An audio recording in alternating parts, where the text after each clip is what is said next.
ಮಾನವೀಯ ಸ್ನೇಹಿತರ ಒಕ್ಕೂಟ ಕೊಡಗು ಜಿಲ್ಲಾ ವಾರ್ತೆ ಓದುತ್ತಿರುವವರು ಮಹಮ್ಮದ್. ಕರ್ನಾಟಕ ಅರೆಭಾಷೆ ಸಂಸ್ಕೃತಿ ಮತ್ತು ಸಾಹಿತ್ಯ ಅಕಾಡೆಮಿಯ 2025ನೇ ಸಾಲಿನ ಗೌರವ ಪ್ರಶಸ್ತಿ ಪ್ರಕಟಗೊಂಡಿದೆ. ಸಾಹಿತ್ಯ ಮತ್ತು ಸಂಶೋಧನಾ ಕ್ಷೇತ್ರದಲ್ಲಿ ಪುತ್ತೂರಿನ ಅನಂತರಾಜಗೌಡ, ಅರೆಭಾಷೆ ಸಂಘಟನಾ ಕ್ಷೇತ್ರದಲ್ಲಿ ಬೆಳ್ತಂಗಡಿಯ ಲೋಕೇಶ್ವರಿ ವಿನಯಚಂದ್ರ, ಅರೆಭಾಷೆ ಸಾಹಿತ್ಯ ಕ್ಷೇತ್ರದಲ್ಲಿ ಮಡಿಕೇರಿಯ ಕಟ್ರತನ ಲಲಿತಾ ಅಯ್ಯಣ್ಣ ಪ್ರಶಸ್ತಿಗೆ ಭಾಜನರಾಗಿದ್ದಾರೆ ಎಂದು ಅಕಾಡೆಮಿಯ ಅಧ್ಯಕ್ಷ ಸದಾನಂದ ಮಾವಜಿ ಅವರು ತಿಳಿಸಿದ್ದಾರೆ. ದಿನಾಂಕ 14ರಂದು ಮಂಗಳೂರಿನ ಅಂಬೇಡ್ಕರ್ ಭವನದಲ್ಲಿ ಪ್ರಶಸ್ತಿ ಪ್ರದಾನ ಸಮಾರಂಭ ನಡೆಯಲಿದೆ. ಪ್ರಶಸ್ತಿಯು 50,000 ನಗದು ಹಾಗೂ ಪ್ರಶಸ್ತಿ ಫಲಕವನ್ನು ಒಳಗೊಂಡಿದೆ ಎಂದು ಸದಾನಂದ ಅವರು ತಿಳಿಸಿದ್ದಾರೆ. ನಾಳೆ ಚಂದ್ರನಿಗೆ ಕೇತು ಗ್ರಹಣ ಸಂಭವಿಸಲಿದ್ದು ಮಧ್ಯಾಹ್ನ 3:18ಕ್ಕೆ ಗ್ರಹಣ ಸ್ಪರ್ಶಗೊಳ್ಳಲಿದೆ. ಸಂಜೆ 4:32 ಗಂಟೆಗೆ ಸಮ್ಮಿಲನವಾಗಲಿದೆ. 5:03 ಗ್ರಹಣ ಮಧ್ಯಕಾಲ ಬರಲಿದ್ದು 5:32ಕ್ಕೆ ಉನ್ಮೀಲನವಾಗಲಿದೆ. ಸಂಜೆ 6:47ಕ್ಕೆ ಗ್ರಹಣ ಮುಕ್ತಾಯಗೊಳ್ಳಲಿದೆ ಎಂದು ಗೊತ್ತಾಗಿದೆ. ನಾಳೆ ಖಗ್ರಾಸ ಚಂದ್ರಗ್ರಹಣದ ಹಿನ್ನೆಲೆ ಮಡಿಕೇರಿಯ ಶ್ರೀ ಓಂಕಾರೇಶ್ವರ, ಶ್ರೀ ಆಂಜನೇಯ ಹಾಗೂ ಶ್ರೀ ಕೋಟೆ ಗಣಪತಿ ದೇವಾಲಯಗಳಲ್ಲಿ ದೇವರ ದರ್ಶನ ಹಾಗೂ ವಿವಿಧ ಸೇವೆಗಳಲ್ಲಿನ ವೇಳೆ ವ್ಯತ್ಯಯವಾಗಲಿದೆ. ಬೆಳಿಗ್ಗೆ 7:30ರಿಂದ 9ರವರೆಗೆ ಮಾತ್ರ ದೇವಾಲಯ ಭಕ್ತರ ದರ್ಶನಕ್ಕೆ ತೆರೆದಿರಲಿದೆ. 9 ಗಂಟೆಗೆ ಮಹಾಪೂಜೆಯ ಬಳಿಕ ಗ್ರಹಣ ನಿಮಿತ್ತ ತೆರೆಯಲಾಗುವುದಿಲ್ಲ.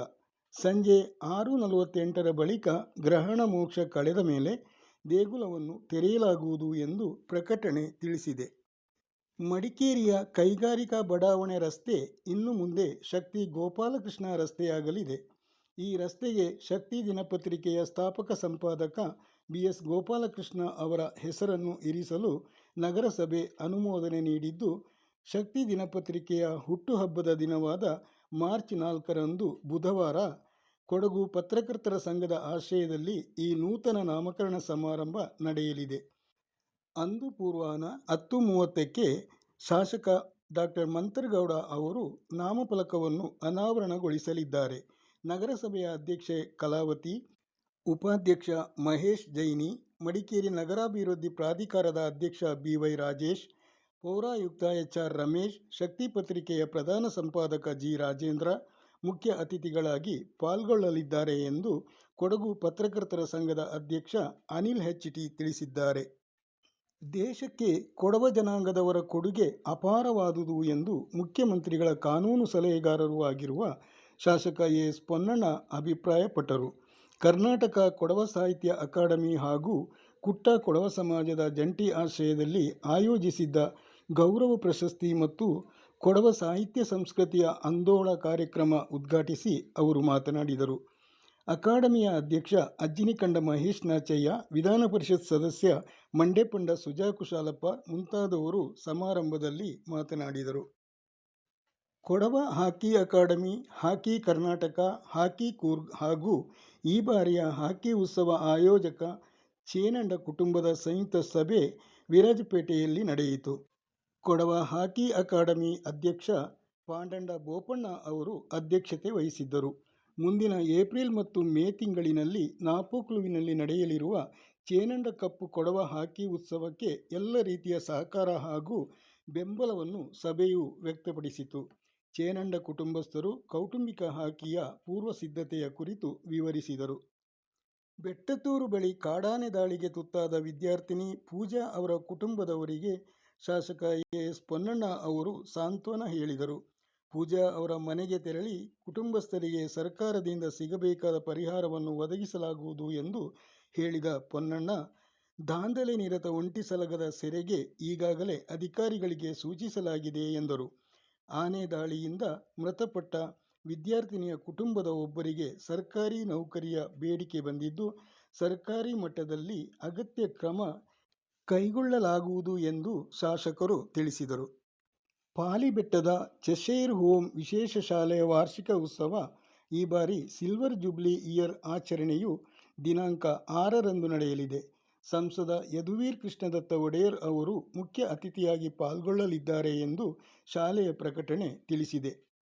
ಡಾಕ್ಟರ್ ಬಾಬು ಜಗಜೀವನ್ ರಾಮ್ ಹಾಗೂ ಡಾಕ್ಟರ್ BR ಅಂಬೇಡ್ಕರ್ ಜಯಂತಿಯ ಅಂಗವಾಗಿ ಪರಿಶಿಷ್ಟ ಜಾತಿ ಪರಿಶಿಷ್ಟ ವರ್ಗದವರ ಸೇವೆಯಲ್ಲಿ ತೊಡಗಿಸಿಕೊಂಡ ಅರ್ಹರನ್ನು ಗುರುತಿಸಿ ಪ್ರಶಸ್ತಿ ನೀಡಿ ಗೌರವಿಸಲು ಅರ್ಜಿ ಆಹ್ವಾನಿಸಲಾಗಿದೆ. ಹೆಚ್ಚಿನ ಮಾಹಿತಿಗಾಗಿ ಸಮಾಜ ಕಲ್ಯಾಣ ಇಲಾಖೆಯ ಉಪನಿರ್ದೇಶಕರ ಕಚೇರಿಯನ್ನು ಸಂಪರ್ಕಿಸುವಂತೆ ಪ್ರಕಟಣೆ ತಿಳಿಸಿದೆ.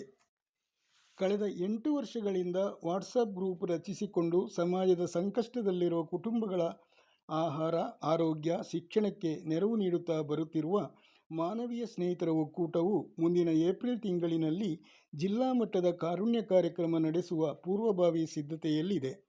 ಕಾರುಣ್ಯ ಕಾರ್ಯಕ್ರಮದಲ್ಲಿ ಜಿಲ್ಲೆಯ 5 ತಾಲೂಕುಗಳಿಂದ ತಲಾ 10 ಮಂದಿ ಫಲಾನುಭವಿಗಳನ್ನು ಗುರುತಿಸಿ ಆಹಾರ, ಆರೋಗ್ಯ ಹಾಗೂ ಶಿಕ್ಷಣಕ್ಕೆ ಸಂಬಂಧಿಸಿದಂತೆ ಸಾಧ್ಯವಾದ ನೆರವನ್ನು ನೀಡಲು ನಿರ್ಧರಿಸಲಾಗಿದೆ.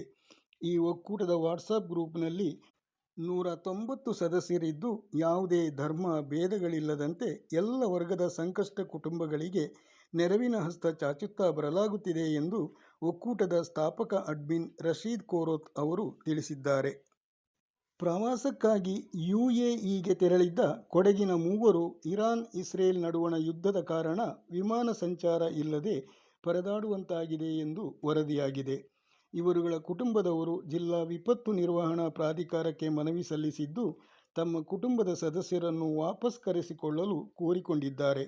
ಕೊಡಗಿನ ಸಾಕಷ್ಟು ಮಂದಿ ದುಬೈ, ಬಹರೈನ್ ಸೇರಿದಂತೆ ಅರಬ್ ರಾಷ್ಟ್ರಗಳಲ್ಲಿ ಕೆಲಸ ಮಾಡಿಕೊಂಡಿದ್ದು ಸುರಕ್ಷಿತರಾಗಿದ್ದಾರೆ ಎಂದು ಗೊತ್ತಾಗಿದೆ.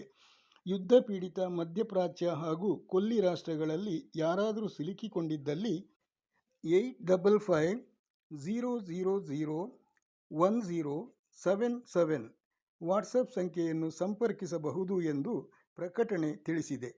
ಇಲ್ಲಿಗೆ ಜಿಲ್ಲಾ ವಾರ್ತೆ ಮುಕ್ತಾಯವಾಯಿತು.